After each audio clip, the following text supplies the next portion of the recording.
Ja. Okay, ja, richtig. Also, Freunde, herzlich willkommen. Wie immer, heute haben wir auch natürlich ein schönes Thema. Und heute spricht man über das Leben unter Erde. Wie ist das Leben unter Erde? Wohnen da auch Menschen? Oder wir sprechen auch über Meere oder Ozeane. Sie sind eigentlich sehr wichtig. Meere und Ozeane sind uns super wichtig. Wir denken, oh, wir haben genug Wasser hier und brauchen wir vielleicht sie nicht. Aber sie produzieren viel Sauerstoff, Oxygen. Insgesamt, also 70% Sauerstoff wurde von ihnen produziert. Ozeane geben uns auch Nahrung, Energie und Rohstoff. Wir bekommen viel von ihnen. Und man könnte auch dann sagen, vielleicht haben sie solche Erfahrungen, waren sie irgendwann unter Wasser. Habe ich gehört, dass es gibt auch einige Restaurants, die unter Wasser sind und ja, man bekommt super schöne, tolle, also Übernachtung dort. Okay, also wer beginnt? Hallo. Ja, Ja, guten Morgen. guten Morgen. Darf ich beginnen? Gerne bitte. Ja, also das Leben ohne Wasser ist unvorstellbar, da das Wasser und das Essen Grundlage des Lebens sind. Es gibt wenige Quantität des Wassers, das trinkbar ist. Aber Leben unter dem Wasser klingt etwas wirklich atemberaubend und magisch. Wir haben so viele Wasserquellen auf der Erde, doch haben wir die Knappheit des Trinkwassers. Die Quellen sind nämlich die Flüsse, die Teiche, die Graben, das Meer und der Ozean, der See und so weiter, in denen noch ein Leben existiert. Und der Ozean bedeckt 3/4 der Erdoberfläche und repräsentiert 99 Volumen Prozent des Lebensraums auf dem Planeten. Und der Ozean enthält fast 200.000 identifizierte Arten, aber die tatsächliche Anzahl kann in Millionen höher liegen. Während Wissenschaftler schätzen, dass 91% der Ozeanarten noch nicht klassifiziert wurden. Angesichts der Größe des Ozeans ist es unmöglich, die genaue Anzahl der dort lebenden Arten zu kennen. Ich will einen Fakt über eine Art von Fische erwähnen. Die Art der Fische heißt Gekräuselten-Haien und die es vorziehen, in den Tiefen der Ozeane bis zu 1500 Meter unter der Oberfläche zu bleiben. Und Rüschenhai gelten als lebende Fossilien und weisen viele physikalische Merkmale von Vorfahren auf, die in der Zeit der Dinosaurier über den Meeren schwammen. Dieses 1,6 Meter lange Exemplar wurde 2007 in Japan in seichtem Wasser gefunden und in einen Meerespark überführt. Es starb Stunden nachdem es gefangen wurde und das war die letzte Art von dieser Fische. Größe der Messerarten reicht vom Mikroskop einschließlich Phytoplankton, das bis zu 0,02 Mikrometer groß sein kann, bis zu riesigen Walen, einschließlich des Blauwals, dem größten bekannten Tier, des 33 Meter erreicht in der Länge. Das Leben unter dem Wasser ist weit von den Menschen, aber doch mehr als 3 Millionen Arten Menschen sind für ihren Lebensunterhalt auf die Artenvielfalt der Meere und Küsten angewiesen. Der Marktwert der Meeres- und Küstenressourcen und Industrie wird auf 3 Billionen US-Dollar pro Jahr geschätzt, etwa 5% der globalen GDP entspricht. Aber doch sind die Meere sind gefährdet und steigende Wassertemperaturen und die Meerverschmutzung zeigen das. Riesige Mengen Plastikmülle landen jedes Jahr in den Meeren und bedrohen die Ökosystem.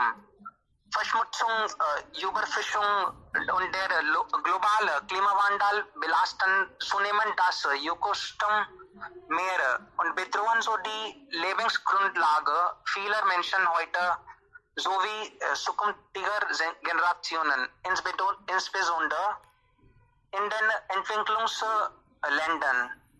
Zum Schluss, ich will etwas äußern, dass alles okay ist, wenn die Menschen die Ressourcen des Meeres nutzen, aber dann ist die Pflicht der Menschen, die Ressourcen sich zu kümmern.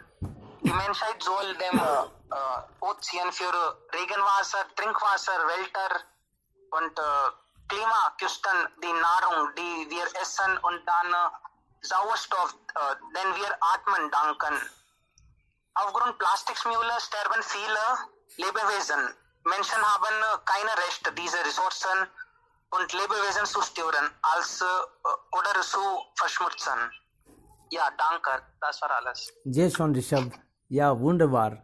Das Leben unter der Erde ist wirklich wunderbar. Du hast gesagt, Blauwal, also 30 oder 33 Meter lang. Das ist so schwer wie 30 Elefanten. Das habe ich ja auch gehört. Das ist wirklich so vielleicht interessant, aber gefährlich. Das Leben ist da auch gefährlich. Und du hast über Meere, Ozeane ja gesprochen. Ja, Freunde, also es gibt ja einen Unterschied zwischen Ozean oder Meer. In Bezug auf die Geografie kann man sagen, Meere sind kleiner als die Ozeane und befinden sich normalerweise dort, wo sich Land und Ozean treffen. Ozean ist viel, viel größer. Da also nicht also Nähe von der Erde. Okay. Und 3 Ozeane sind man kann sagen, diese große Meer sind Ozeane oder man kann sagen Weltmeere. 3 sind große Weltmeere. Zum Beispiel Atlantischer Ozean oder Atlantik, Pazifischer Ozean oder Pazifik, Indischer Ozean. Also sie sind dann riesig groß. Gut, okay. Nächste Person. Kunal, willst du weitermachen oder Muskan? Ja. Muskan, gerne bitte. Ja. Ohne Wasser gibt es kein Leben. Es wurde als universelle Lösungsmittel für seine Fähigkeit, viele Substanzen auszulösen und als auch Lösungsmittel des Lebens beschrieben. Und Wasser ist die einzige übliche Substanz, die als Feststoff, Flüssigkeit und Gas unter normalen Bedingungen auf der Erde existiert. Tatsächlich sind die Ozeane eines der wichtigen Ökosysteme unserer Planeten und auch für die Lebensbedingungen menschlicher Gesellschaften von herausragender Bedeutung. Sie produzieren 50% unseres Sauerstoffs und binden enorme Mengen von Kohlendioxid. Etwa ein Drittel des von uns Menschen produzieren Kohlendioxid wird von den Meeren aufgenommen. Diese Ozeane bedecken 71% unseres Planeten und bieten 95% der Flecken, auf denen Leben existiert. Was sich unter der Wasseroberfläche abspielt, bleibt oft in Verbindungen. Dort tummeln sich wundersame exotische Lebewesen in Unterwasserlandschaften. Und diese marine Artenvielfalt ist herausragend. Das Leben auf der Erde ist in den Meeren entstanden. Und die Meeresbewohner hatten damit hunderte Millionen Jahre mehr Zeit als Landlebende und vielfältige Ausprägungen und gegenseitige Anpassungen zu entwickeln. Und neben den oben genannten Ökosystemleistungen zählen Fisch und Meeresfrüchte zu den meist gehandelten Lebensmitteln weltweit. Über 800 Millionen Menschen leben vom Fang, von der Produktion, der Verarbeitung und dem Verkauf von Fischen und Meeresfrüchten. In vielen Entwicklungsländern stellt die Fischerei die Lebensgrundlage für einen großen Teil der Bevölkerung dar. Diese Bevölkerungsgruppen sind besonders abhängig von der Fischerei und dementsprechend schwer von Veränderung betroffen. Trotz ihrer herausragenden Bedeutung sind bis heute rund 6% der weltweiten Meeresfläche geschützt. Nach wie von existieren kaum global kohärente Regelungen zum schonenden Umgang mit Meeren und den Ressourcen. Nach meiner Meinung, der Druck auf die Meere steigt durch den Einfluss des Menschen. Unkoordinierte Aktivitäten der Fischereiwirtschaft in ihren negativen Auswirkungen oft weit unterschätzt. Und sie belasten die Meere und stellen oft sogar eine tödliche Bedrohung für ihre zahlreichen Bewohner. Ja. Sehr schön. Also du hast über Bewohner der Ozeane gesprochen. Und hier Kunal schreibt, egal auf oder unter der Erde, also das Leben ist wegen der Menschen zerstört. Okay. Ja, also das heißt, diese Bewohner der Ozeane brauchen keine Hilfe von Menschen. Sie leben schon gut und sie passen gut in diesem Lebensraum. Sie brauchen keine Menschen mehr.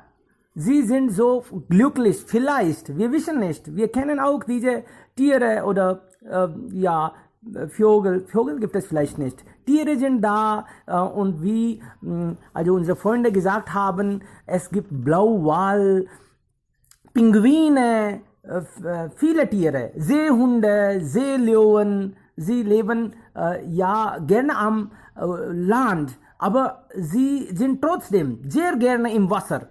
Es ist keine Sonne tief unten im Wasser und es ist kalt und dunkel. Wie ist das Leben? Wir haben keine Ahnung vielleicht oder ein bisschen schon. Sie können auch über solches Leben etwas sagen. Oder haben Sie irgendwann sowas erlebt? Ja, etwas tief. Dann wohnen vielleicht einige Fische, bunte Fische, große und kleine. Sie sind offen, sie fühlen sich so frei. Aber sie essen und fressen auch einander.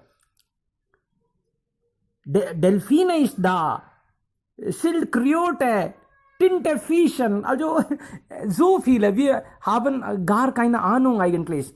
Milliarden Lebewesen wohnen auf der Erde und Ozeane sind viel, viel größer, 2-mal, 3-mal größer. Ja? Man sagt 70% Ozeane und Wasser gibt es da. Also das heißt, vielleicht Lebewesen sind auch noch viel mehr als die Erde. Aber wir wissen so wenig. Ja. Okay, wer ist dran bitte? Es wäre sehr interessant, wenn Sie einige Informationen haben und gerne teilen. Das wird dann sehr interessant. Wir wissen nicht viel davon. Rishabh, bitte. Eigentlich heutzutage bieten die Hotels und die riesige Hotels und teuerste Hotels, uns die Chance zu erleben, die Hotels bauen Räume unter dem Wasser und man kann das in Maldives oder im Palm Atlantis in Dubai das erleben kann. Und es gibt so viele Varianten, Arten von Lebewesen unter dem Wasser. Man kann nicht sich vorstellen. Das ist unmöglich zu wissen. Unsere Wissenschaftler sind noch nicht in der Lage, das erkunden, dass wie viele Varianten oder insgesamt die Arten von Lebewesen unter dem Wasser wohnen oder leben. Sie brauchen eigentlich meistens die Lebewesen brauchen keine Sonnenschein oder sie sind gemütlich unter dem Wasser. Und vielleicht einige von ihnen, zum Beispiel Blauwals, kommen über den Oberfläche und dann atmen sie tief und dann gehen sie weiter. Und wie Herr Seni gesagt hat, Dolphins, sie auch manchmal sprungen über die Wasser und das ist sehr toll, um diese zu schauen. Und es gibt so viele Informationen, die wir nicht kriegen können und die wir nicht kriegen können. Und ja. Du hast recht, ja, es gibt so viel zu erkundigen, aber Wissenschaftler versuchen schon im Weltraum oder unter Wasser, aber sie haben ihr Limit. Und wir normale Menschen beschäftigen uns mit Tutumeme, also oder Geld. Wir haben keine Zeit für solche Forschungen.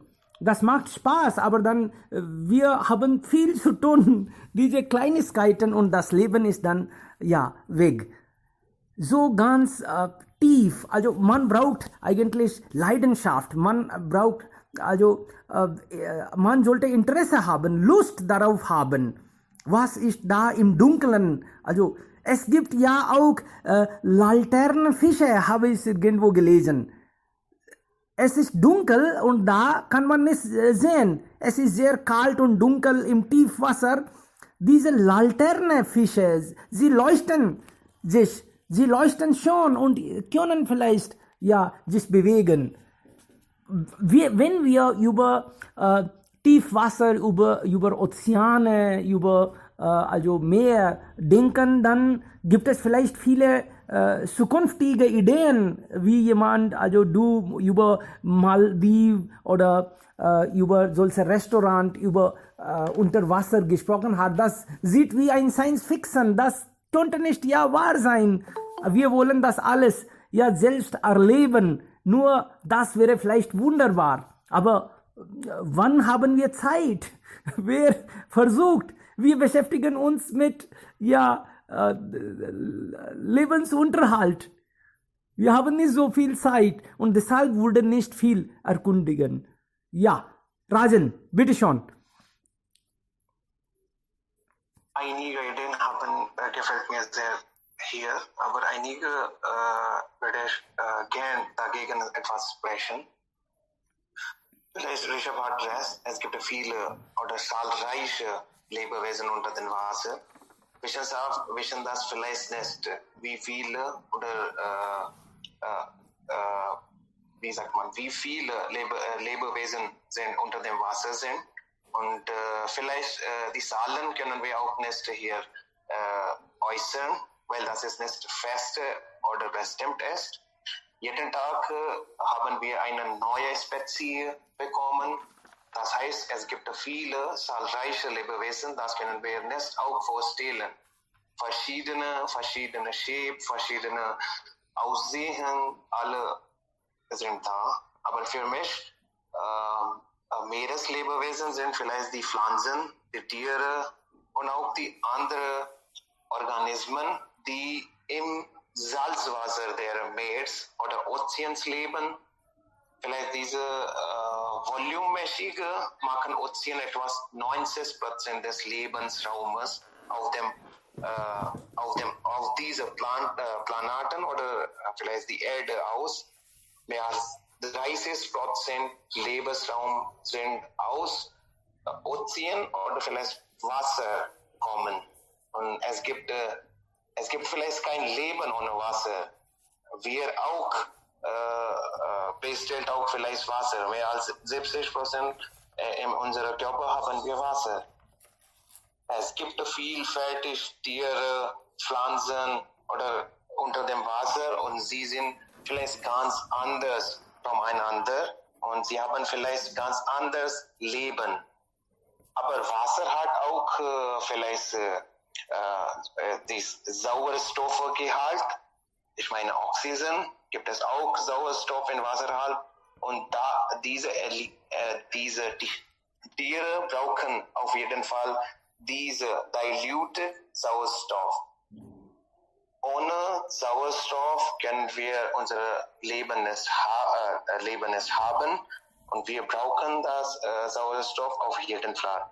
Ob wir unter dem Wasser sind oder die Tiere, diese Lebewesen unter dem Wasser sind, sie brauchen auch einige Sauerstoff.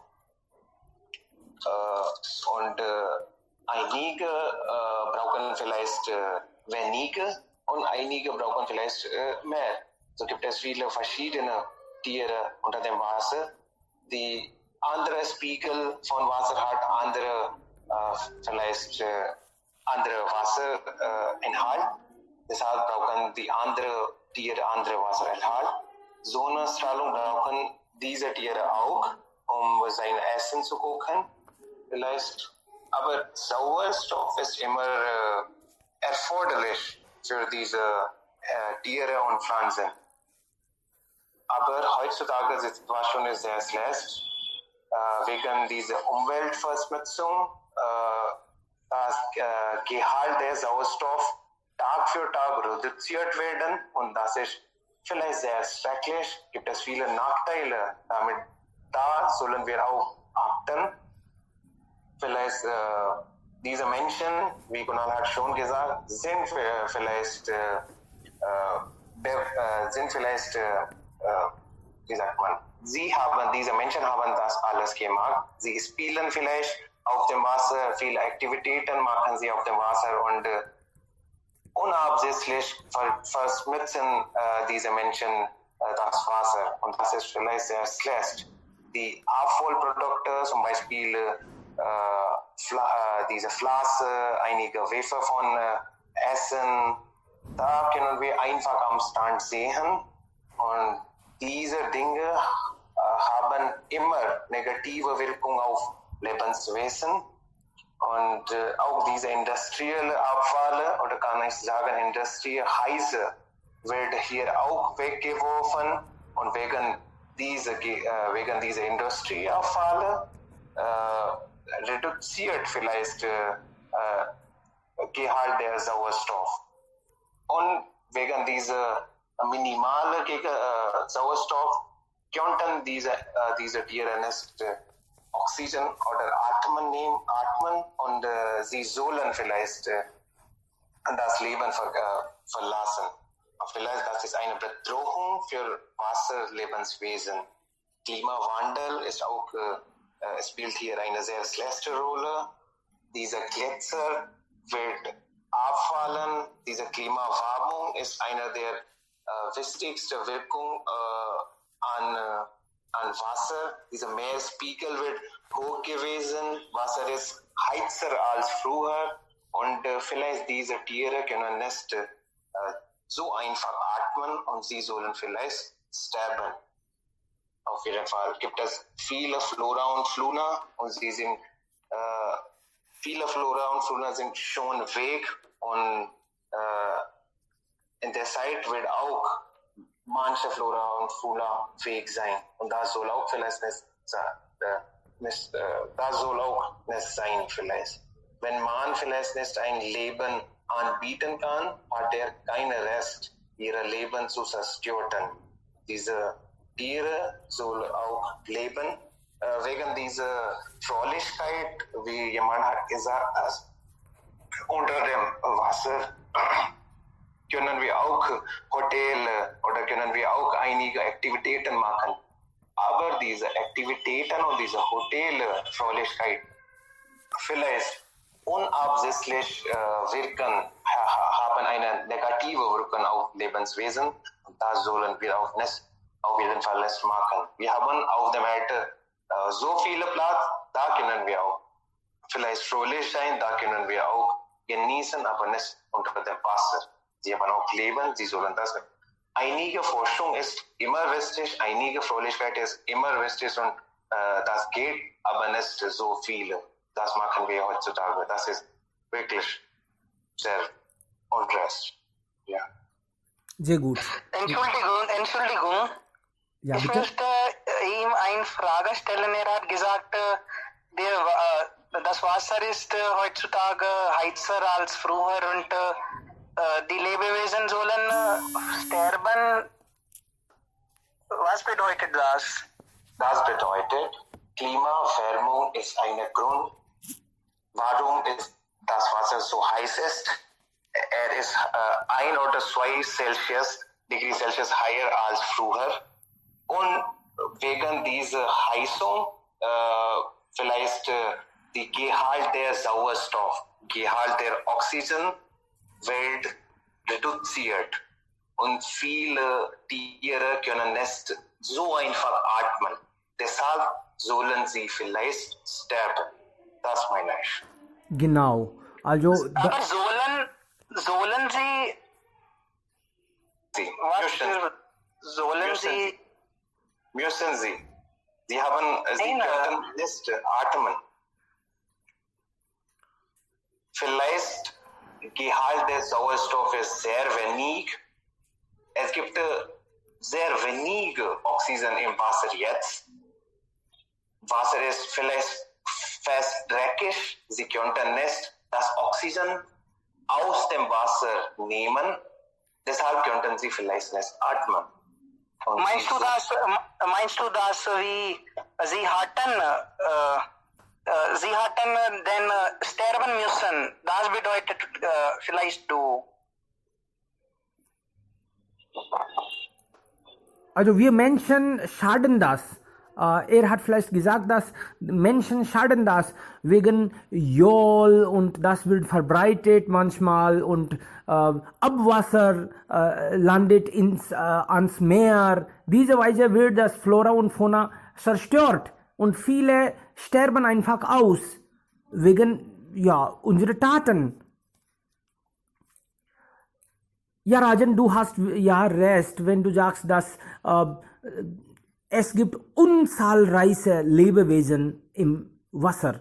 Natürlich, nicht nur diese Lebewesen, die Menschen, die auf der Erde leben, vielleicht 30 bis 40% hängen auch davon. Oder 30-40% wohnen an Küsten, kann man sagen. Die größten Städte der Welt liegen schon da und auch die alten Kulturen.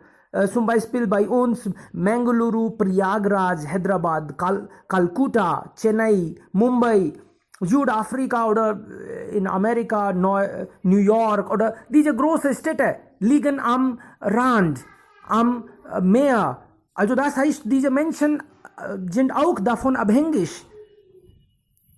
Aber trotzdem, wir lernen davon nicht und wie du gesagt hast, es wird immer heißer Temperaturen und dann wird das Leben am Meer gefährlich. Viele Städte müssen vielleicht unter Wasser sein in einigen Jahren oder bis 2100.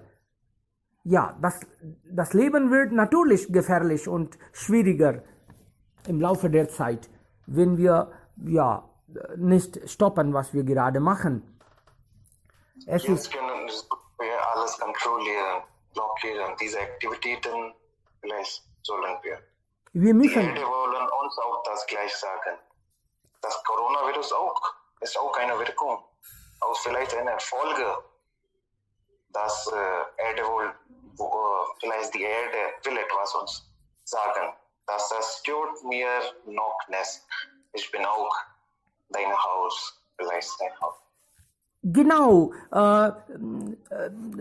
Rajan, aber dann Menschen, wir sind so klein, wenn wir also oben sehen, Himmel ist so groß, die Erde ist ja sehr groß, das Wasser, das Meer, Ozean ist aber super groß, wir haben keine Ahnung. Also wir haben Limit von unserem Wissen. Wenn wir sagen, dass viele sterben schon, aber wie viele kennen wir? Vielleicht wir kennen und inzwischen viele auftreten auch, neue Lebewesen auftreten. Wir wissen nicht, wir haben keine Ahnung. Wir sind nicht, also wir sind nicht so in der Lage, alles zu wissen. So wenig wir wissen und dann sagen wir, dass ja alles wird zerstört. Das könnte auch sein, dass es gibt vieles und vielleicht gibt es kein Problem, oder? Vielleicht nach Wissenschaft hat er das gesagt, aber ja, ich weiß das auch nicht. Es gibt viele Informationen. Aber was meiner Meinung nach sollen wir die Erde nicht mehr zerstören. Wir sollen weniger natürliche Quelle benutzen, wie möglich vielleicht. Genau, ja, wir müssen das stoppen. Aber dann die Welt ist nur das Ozean, man sagt, dass es gibt Brahmand und dann gibt es auch andere, so viele, wo vielleicht auch das Leben sein könnte. Wir wissen das nicht. Aber Wissenschaftler versuchen ja schon seit ewig und ja, erfolgreich sind sie auch, wenn wir ja immer neue etwas hören. Okay. Im Laufe der Zeit werden wir das auch wissen vielleicht. Ja, ein bisschen schon, ja. Okay, wer ist dran? Herr Gelot, bitte schon. Guten Morgen. Okay, Sie haben total recht, dass wir sind nicht in der Lage, alles zu wissen. Und wir brauchen neue Technologie, etwas zu machen. Und ja, im Laufe der Zeit, wir haben schon so viel über Lebewesen unter dem Wasser gelernt. Aber jetzt, das ist ein kleiner Teil von der Leben. Wir brauchen so viel mehr zu lernen. Und ja, Sie haben auch recht, das Leben auf dem Land und unter dem Wasser ist ja sehr Unterschied, anders. Wir brauchen ja Oxygen jede Sekunde und ja, unter dem Wasser, ja, wir brauchen keine Oxygen und auch if benötigt, dann Sie können ja ohne Oxygen mehr lange Zeit leben. Und ja, wir brauchen diese Lebewesen als Mensch. Aber diese Lebewesen unter dem Wasser brauchen Menschen nicht, gar nicht. Und ja, die Kunststoffe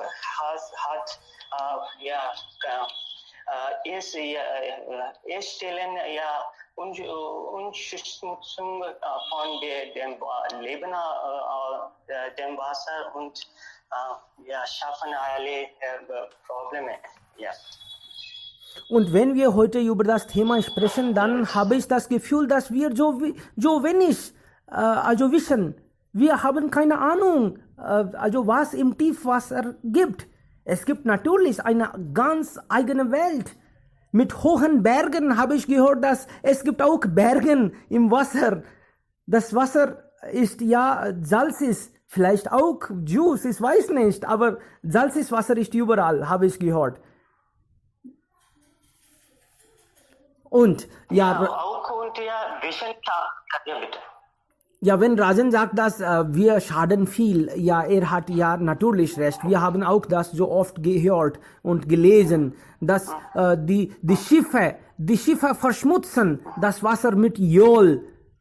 Also vor einigen Tagen, vielleicht vor 2-3 Tagen haben wir gehört, dass Russland, da viele Öl wurde verbreitet und dann das Leben ist in Gefahr im Wasser. Also viele Fischarten sind heute schon weg. Die sind einfach ausgestorben, weil man auch so viele Fische fängt und auch wegen dieser Verschmutzung, Wasserverschmutzung wegen Jol oder andere Quatschen, ja. Abwasser, diese großen Städte sind da am Küsten und dann alles geht da drin. Das ist wirklich so schlecht. Ja, diese Wissenschaftler aus der Industrieländern immer versuchen etwas zu lernen, aber im Vergleich zu dazu, wir in unserem Land, wir sind nicht gar nicht interessiert uns mit dieser Sache und ich glaube, dass wir haben nicht etwas zu tun mit diesem Bereich und das gehört zu dieser Industrieländern nur. Und das ist auch ein Problem. Wir nicht uns bestätigen mit dieser Arbeit auch. Genau, und wenn wir heute wir sind in Rajasthan und wir sprechen über Meer, das finde ich auch ein bisschen komisch. Und dann gleichzeitig habe ich auch das Gefühl, oh mein Gott, wir sind keine geeigneten Menschen, darüber zu sprechen. Wir haben doch keine Ahnung. Wir sind auch nicht Experten. Und ehrlich gesagt, über Seeigel, über Seesterne habe ich nur gehört, nie gesehen.